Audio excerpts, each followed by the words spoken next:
The Effectiveness of Cognitive Behavioral Therapy for Treating Illness Anxiety Disorder by Jennifer O'Neill. Section 2, Abstract.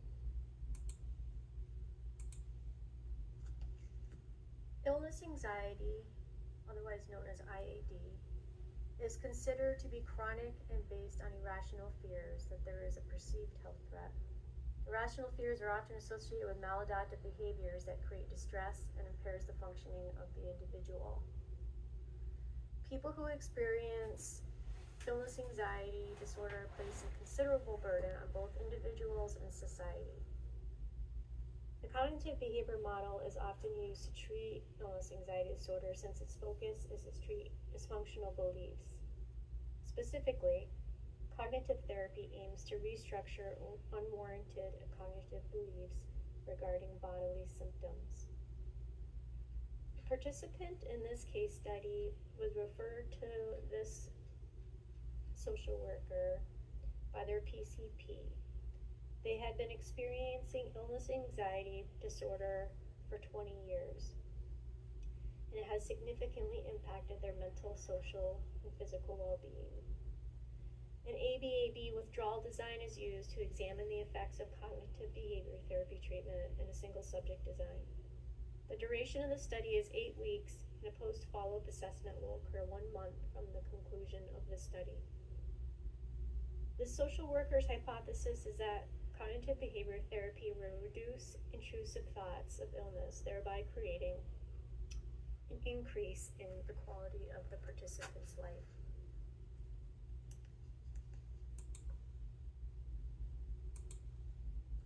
Section 3, Introduction.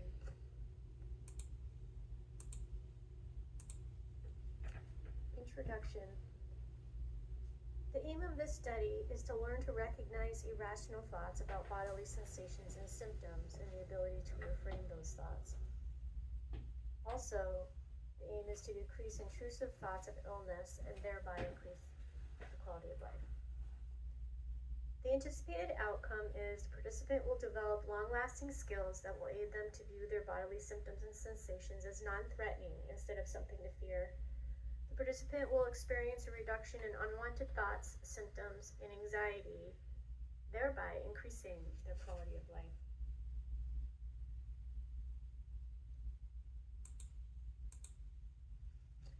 Illness anxiety is a new diagnostic classification that fits within the somatic symptom and related disorders category in the DSM-5.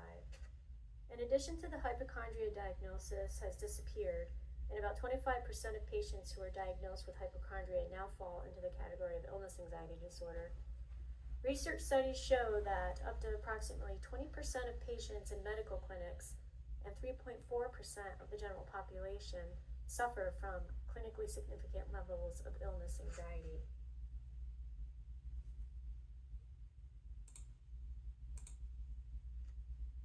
Illness anxiety greatly affects individuals and society. From an individual level, people diagnosed with illness anxiety disorder have reported issues with completing daily activities such as self-care and household responsibilities.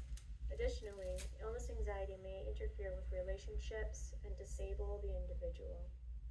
Greater personal distress and worse perceived health is reported compared to individuals without illness anxiety disorder diagnosis. From a societal level, people diagnosed with illness anxiety disorder proposes a major economic burden on healthcare systems. People with illness anxiety disorder initially seek care from medical providers opposed to mental health care providers. According to research, doctors rarely diagnose health anxiety, and they may express a negative attitude towards this patient group or even view health anxiety as a non-genuine disorder. Most people who experience illness anxiety disorder belong to one of two types of medical behavior, a care-seeking type and a care-avoidant type. The care-seeking type tends to go to the doctors more often and receive more diagnostic tests than the general population. Research has shown that people with illness anxiety consume 41 to 78% more health care than primary care patients with a well-defined medical condition. Illness anxiety disorder sufferers frequently have normal test results and may seek out many doctors or specialists because they do not typically find emotional relief when the medical testing results are negative. Among the care avoidant type, medical care is avoided or rarely used due to a fear that they will be diagnosed with a life-threatening illness. Additionally, people who experience illness anxiety report more absences from work due to feeling unwell. Cognitive behavior therapy helps clients with illness anxiety to learn cognitive skills that will enable them to reframe their intrusive thoughts of illness. Consequently, they may better manage their fears and will not seek repeat medical testing despite results that show no indication that they need a medical intervention. Or for the medical avoidant type, they may become able to schedule and follow through with medical appointments and diagnostic testing. This study includes one participant. She is a 49-year-old single white cisgender female who identifies as heterosexual. The participant reported that she was diagnosed with illness anxiety when she was 20 years old. She has minimal mental health treatment in the past and currently is taking a low-dose SSRI medication to treat the illness anxiety disorder. She reports the medication is not fully effective. She continues to have panic attacks and other bodily symptoms that interfere with her daily activities. The study occurs for 8 weeks and is a single subject ABAB design study. The control phase occurs twice for 1 week each, and the treatment phase occurs twice for 3 weeks each. There is a 1-month follow-up questionnaire. The gathered data will then be plotted in a line graph for visual analysis. This social worker has 9 years of experience implementing the principles of cognitive behavior therapy for clients seeking treatment for mental health, substance use addiction, and autism spectrum disorder within inpatient and outpatient settings. Section 4, the psychosocial and mental health problem requiring intervention. The participant in the study was referred by her primary care physician to receive cognitive behavior therapy treatment for illness anxiety. Her PCP utilized the Diagnostic and Statistical Manual 5 to determine her illness anxiety diagnosis back in 1995. Additionally, the participant was diagnosed with generalized anxiety disorder, panic disorder, and depression.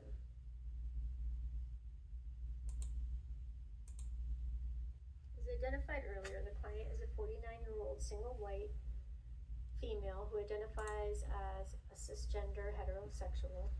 She is employed full-time, identifies as lower middle class socioeconomic status.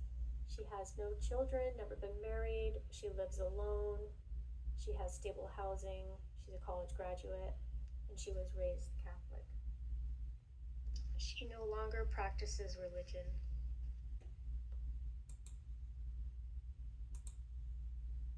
The participant reported that her mother has a general anxiety disorder, depression, and panic disorder diagnosis.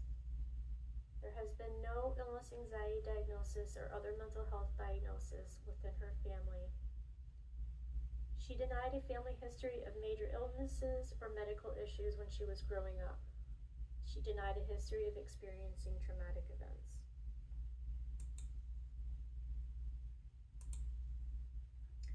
She reported that she was diagnosed with illness anxiety when she was 20 years old and has experienced the disorder for the past 29 years. She reports that her longest period of mental health treatment was approximately for 5 years and ended 5 years ago. She had about 3 therapists throughout her adolescent and adult life, and she stated that she did not build a rapport with any of those therapists. She stated that therapy did not consist of cognitive interventions that she is aware of. She currently takes a low-dose selective serotonin reuptake inhibitor to treat panic attacks. She reported that she continues to have many limitations and maladaptive behaviors that are mostly related to interpersonal relationships. The participant denies having any community support system besides her PCP and has minimal emotional support from family members. She reported that she spends most of her time alone at her home when she's not at work and does not have close friends. She had her first panic attack when she was 20 years old and ended up in the emergency room. The body symptoms the participant reported experience include hot flashes, racing heart, nausea, vomiting, unexplained body aches and pains, and fatigue. Behavioral symptoms include avoiding interpersonal relationships and social gatherings, frequently researching symptoms and diseases on the internet, and avoiding medical care and diagnostic testing. Cognitive symptoms include inability to concentrate, memory issues, troubles with decision making, impulse buying, rumination, and low motivation. Emotional symptoms reported include high levels of anxiety related to personal health and the health of their immediate family members, irritability, low mood, hopelessness, and fear. Finally, the client's experience with illness anxiety has significantly impacted their mental, social, and physical well-being. She has not received treatment outcomes that have optimized her ability to successfully overcome her fear of bodily symptoms and acquiring a debilitating or life-threatening illness. She was referred to this cognitive behavior therapy study to have a cognitive intervention implemented that has not been used in previous treatments to improve her cognitive, behavioral, social, and bodily symptoms related to her illness anxiety disorder. 5. Describe the type of intervention and treatment method to be utilized. Cognitive behavior therapy was developed by an American psychiatrist named Aaron Beck in the 1960s. Cognitive behavior therapy was found to be effective in over 2,000 clinical trials for a wide range of mental disorders, psychological problems, and medical conditions with psychological components. CBT is typically considered to be a short-term intervention that aims to change a person's thoughts and behaviors by challenging cognitive distortions that may have resulted in maladaptive behaviors and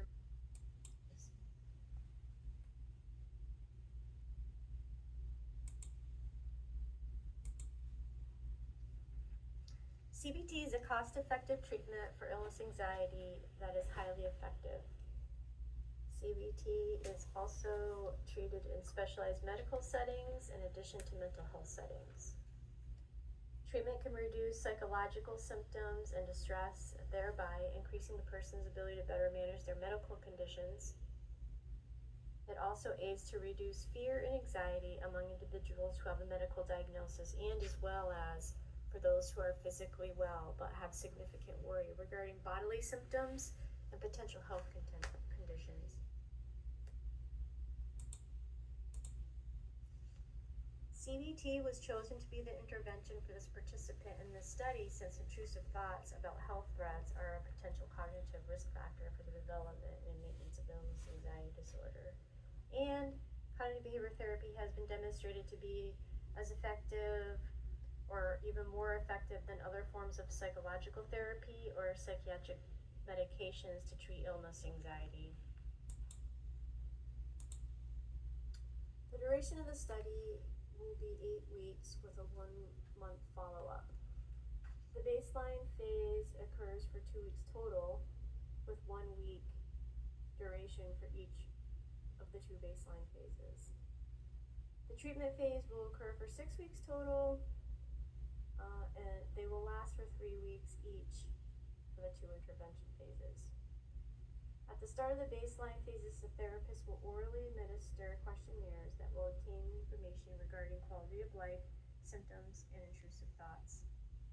The participant will self-administer the same assessment at assigned intervals throughout the study. The final questionnaires will be administered at the 1-month follow-up.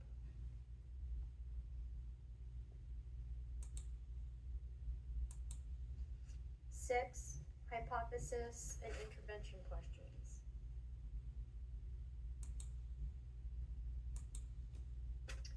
In this study, it is hypothesized that CBT therapy will reduce intrusive thoughts of illness, thereby increasing the quality of life for the participant. The independent variable is the CBT treatment intervention. The dependent variable is the outcome, which is quality of life. The mediating variable is the level of intrusive thoughts. Multiple measurement tools will be used to get a more comprehensive view of quality of life to avoid misleading conclusions.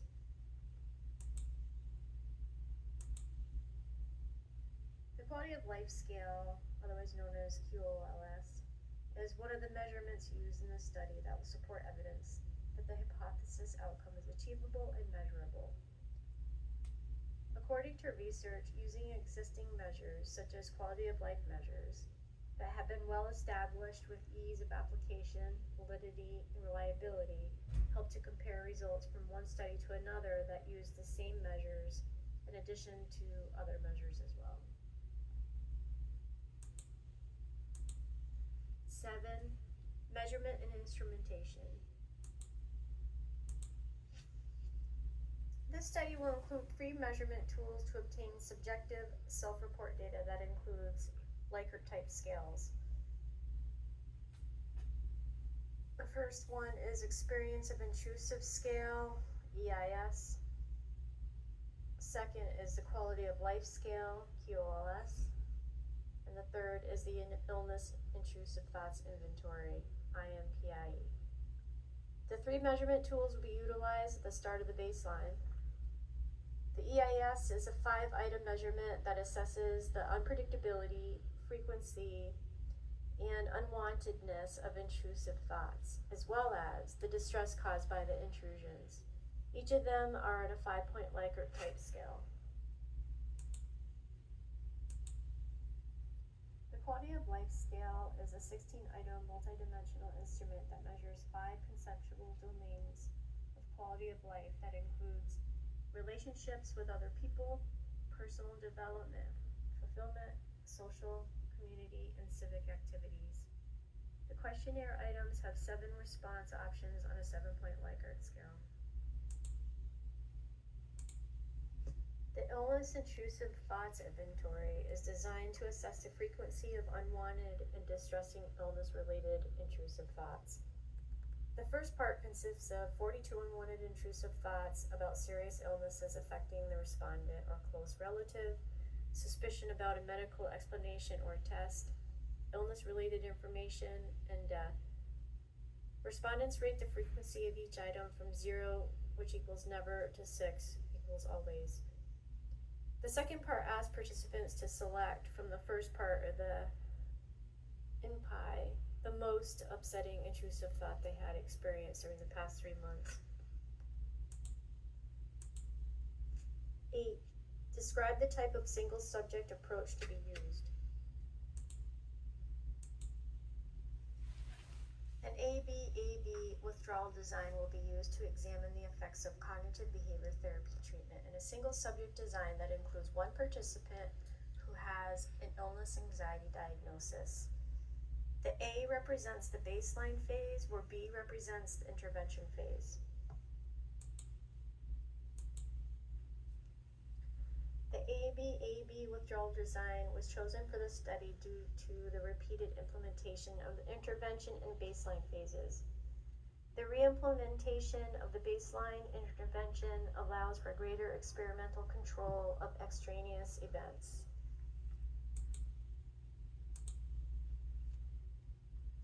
9. Describe how you will analyze the data.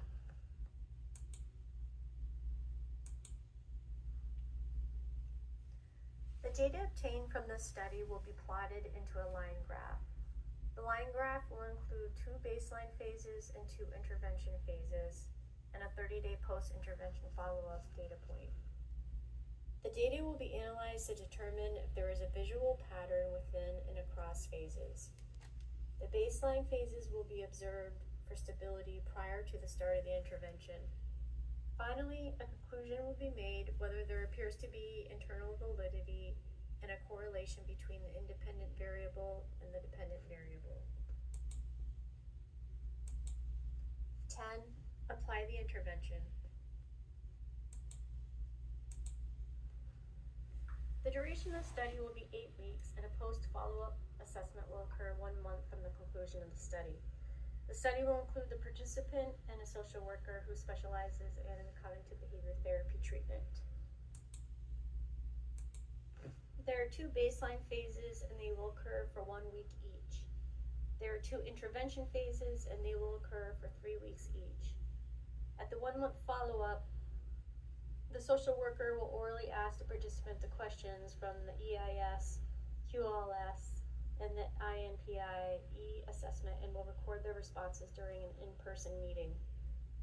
The participant will be fully educated in the benefits and potential risk of this study, and the participant may withdraw from the study at any time if she chooses to. There are 2 baseline phases, and they will occur for 1 week each. There are 2 intervention phases, and they will occur for 3 weeks each.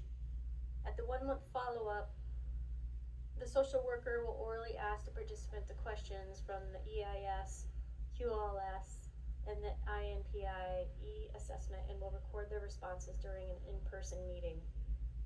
The participant will be fully educated in the benefits and potential risk of this study, and the participant may withdraw from the study at any time if she chooses to. On the first day of the baseline, all 3 questionnaire assessments will be presented by the social worker. On day 2 and 6, there will be no activity. Day 3, the participant will complete an online self-administered EIS assessment at home. Day 4, the participant will complete an online self-administered QLS assessment at home. Day 5, the participant will complete an online self-administered INPIE assessment at home. Day 7, EIS, QLS, and the INPIE assessment presented by the social worker. The baseline phase 2 repeats the same steps as the baseline phase 1.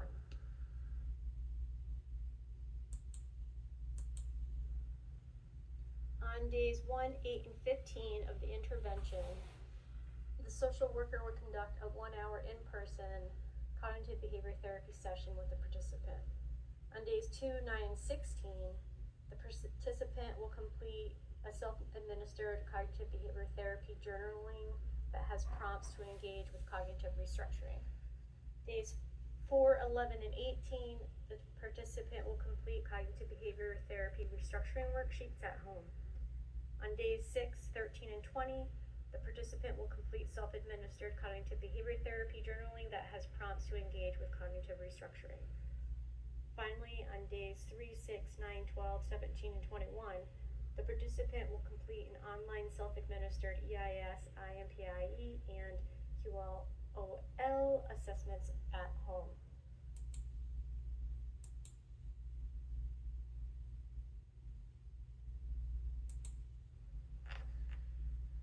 Phase 2 of the intervention repeats the same steps as the intervention in phase 1. At the 1 month follow-up, the social worker will orally ask the participant the questions from the 3 assessments, EIS, QOLS, and the INPIE, and they will record their responses during an in-person meeting. 11, plot and interpret the graph.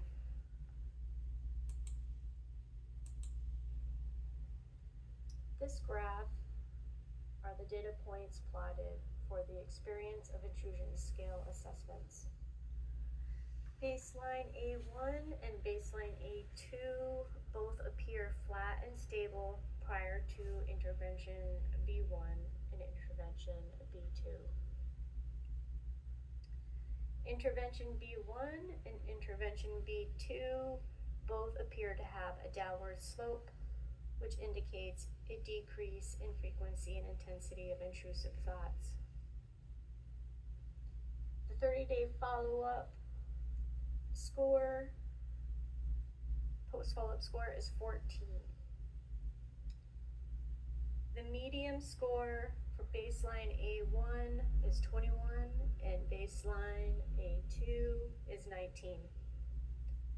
The median score for intervention B1 is 23.5 and the intervention score for B2 is 18.5.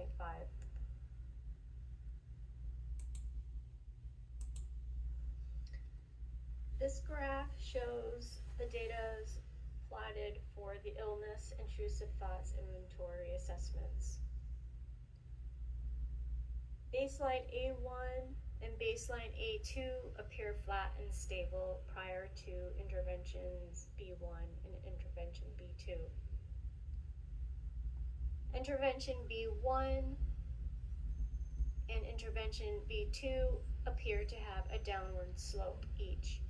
This indicates a decrease in frequency and intensity of distressing intrusive thoughts.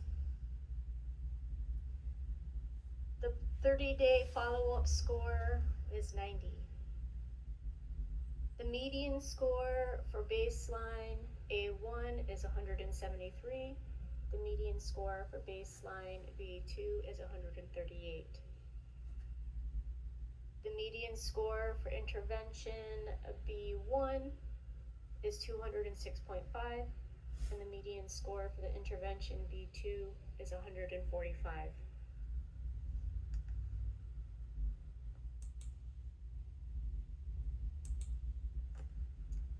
This graph depicts the data points plotted for the quality of life scale assessments. The baseline A1 and baseline A2 both appear flat and stable prior to intervention B1 and intervention B2. Intervention B1 and intervention B2 appear to ascend upward. This indicates that there is increase in quality of life. The 30-day post follow-up score is 86. The baseline median score for A1 is 50 and the baseline median score for A2 is 55. The median score for intervention B1 is 85 and the intervention score for B2 is 102.5.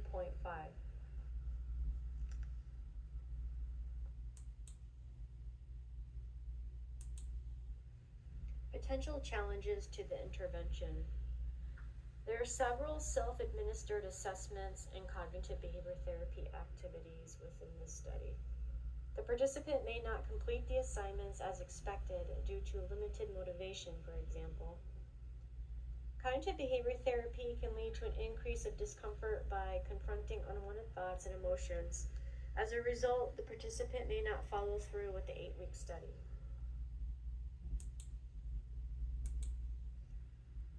Potential threats to internal validity. Replication is the first one. The study was not designed by using an existing study that has demonstrated internal and external validity. The social worker designed the implementation of the intervention and the data collection assessments. Second one is testing. The participant utilized the same measurement scales throughout the data collection process. As a result, she may become familiar with the process or the expectations. The repeated testing may impact the outcome of the study as a result. The last one is participant bias. The participant is aware of the study, so their awareness may influence their response or behaviors. The participant's behavior may unconsciously or consciously align with what they think the social worker's expectations are. As a result, this may lead to inaccurate results.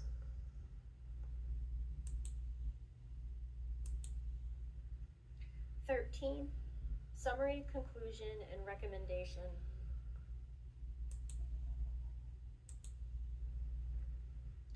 Outcome of interventions.